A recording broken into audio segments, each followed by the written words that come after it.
من خپله خاوره امن غواړو.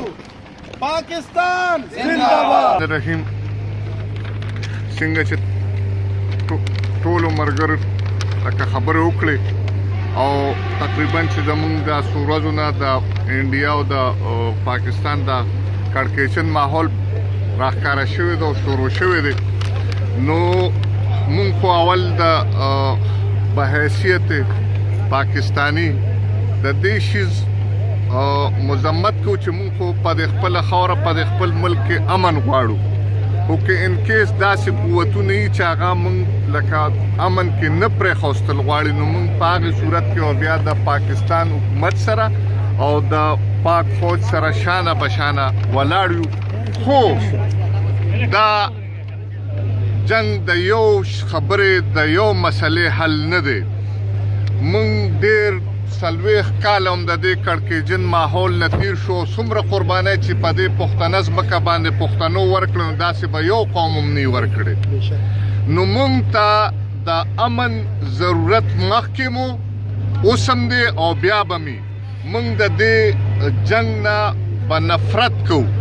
مونږ امن غواړو او که امن نه خبره هغه شوه نو مونږ مشرانو خپل ټوپک خپل کارتوس وړی کشمیر ته انډیا سره پې جنګ کړی او نیم کشمیر مونږ مشرانو اخیستی وي.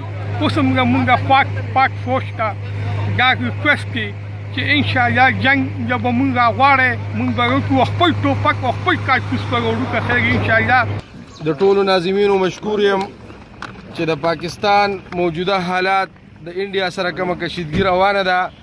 موږ په خپله د ملګرو طرف نه ټول امن غواړو، جنگ اقدام نه کوو او انشاءالله امن به راځي.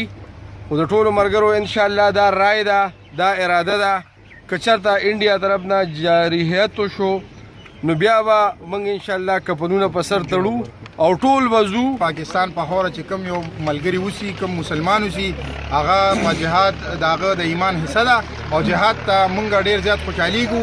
خدای دې اول داسې موقع نه راولي چې جنګ وشي، ځکه چې هغه د ملک د بربادي وي، او که چېرې داسې وخت راغی نو انشاءالله زمونږ هر یو ملګری، هر یو مسلمان روړ چې دی نو هغه جهاد ته مکمل تیار دی. چې به مونږ سیاسي خبرې اترې سیاسي اختلافات یو اړخ تږدو او مونږ به د خپل وطن دپاره خپل ځانونه قربانو، خپل بچي به قربانو، قرباني به ورکو او د پاکستان آرمي سره او د پاکستان عوام او مونږ ناظمین ټول شانه به شانه یو.